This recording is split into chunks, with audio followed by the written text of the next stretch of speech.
It needed Landowska's strong emphasis on the two manuals in order to let her instrument become the essential ingredient for all keyboard music written before Mozart's time. Although many historical harpsichords, mainly those from Germany, France and England, also had two manuals, even more were built with one manual only, and only some very late models also used some sort of stopping mechanism to be operated by the knees or by the feet. To arrange all the pedals in a lyre battery was a construction which heavily rested upon the pianoforte of around 1800.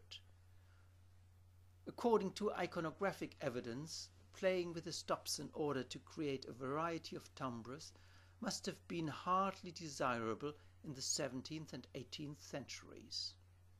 There are only very few historical paintings left that show simultaneous playing on two keyboards. In fact, apparently only two oil paintings survive with such playing technique. The lady just shown on a painting now in the Utrecht Centraal Museum, and the grand French painting of Madame Charles Simon Favart, painted by François Hubert Drouet in 1757 and now in the Metropolitan Museum of Art in New York.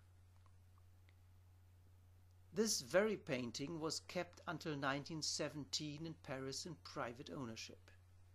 It is likely that Madame Landowska knew of its existence and that it accounted for her stylistic approach to harpsichord playing.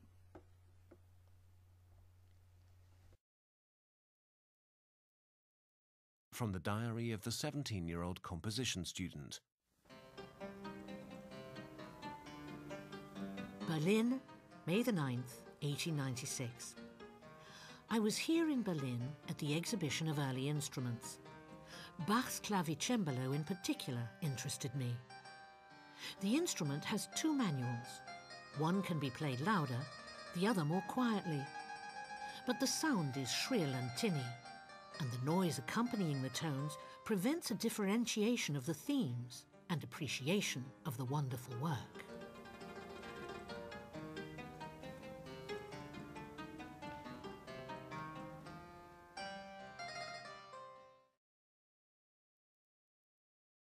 Having already been fascinated by the so-called Bach harpsichord when she had studied composition in Berlin as a young girl, Wanda Landowska urged Gustave Lion of the Pleyel Company to build a new harpsichord for her, the Grand Modèle de Concert. This was in 1912. The big difference to the previous Pleyel harpsichords was the addition of a 16-foot stop, and thus of a seventh pedal. This 16-foot stop was the rather unique feature of some historical German harpsichords, and also that of the alleged Bach harpsichord. With two 8-foot stops, one 4-foot stop plus one 16-foot stop laid out on two keyboards, Wanda Landowska developed a unique technique of using her hands on two keyboards simultaneously, with the fingers of one hand occasionally playing on both keyboards.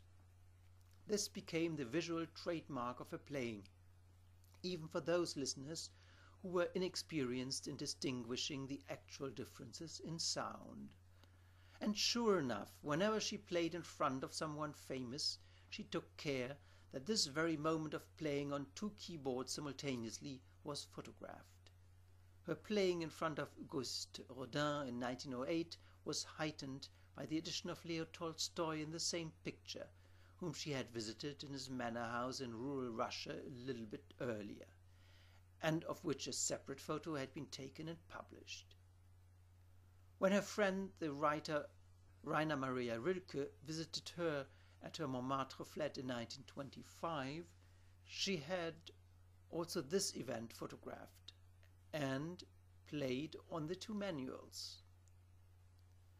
When in 1933 Landowska recorded the very first set of the Goldberg variations by Bach, the accompanying notes of the French edition included 8 close-ups of her fingers on the keyboards to demonstrate the changes in timbre as indicated by the position of the hands. Admittedly, Landowska was not the only harpsichordist who put such strong emphasis on the simultaneous use of the two keyboards of her instrument. We have already seen Hipkins and other early harpsichordists portrayed in the same manner. Among many others, also Ferruccio Bosoni, who wrote a sonata for the harpsichord, posed this way. But it was Landowska who accounted for the popularity of this very feature.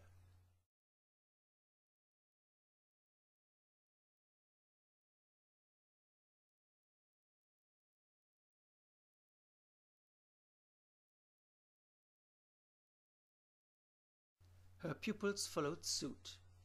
Alice Ehlers, among her first Berlin students. Gertrud Wertheim, another Berlin pupil. Eta Hari Schneider, who wrote a treatise of harpsichord playing according to the teaching of Landowska in Saint-Leu-la-Forêt. Gustav Goldschmidt, the Dutch pupil. Erwin Botke, here accompanying a violinist, at a copy of the Bach harpsichord constructed by Johann Georg Steingräber, with decorations in the style of Watteau. Even for her pupil Ralph Kirkpatrick, her most offensive critic, performing on two keyboards seemed to be an essential.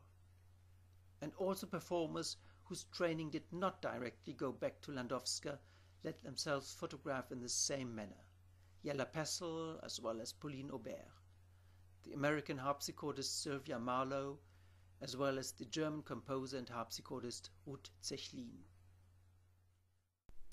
Wanda Landowska made the listener appreciate her art of harpsichord playing as a special handicraft in the word's true sense, unique to her harpsichord, the two-manual Pleyel.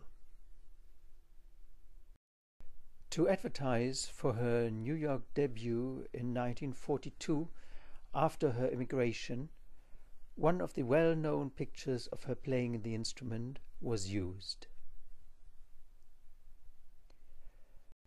And when record covers became attractive, no doubt many of Landowska's issues carried an illustration with exactly her playing position.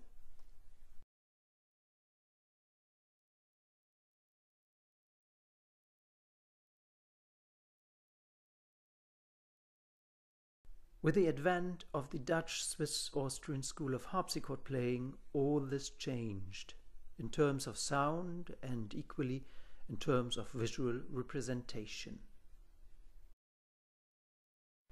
English harpsichordists such as George Malcolm continued for some time to use the pedals in a manner similar to that of Wanda Landowska. But the harpsichord shifted from Landowska's idea of a string organ to the historical and more recent notion of a mechanized lute.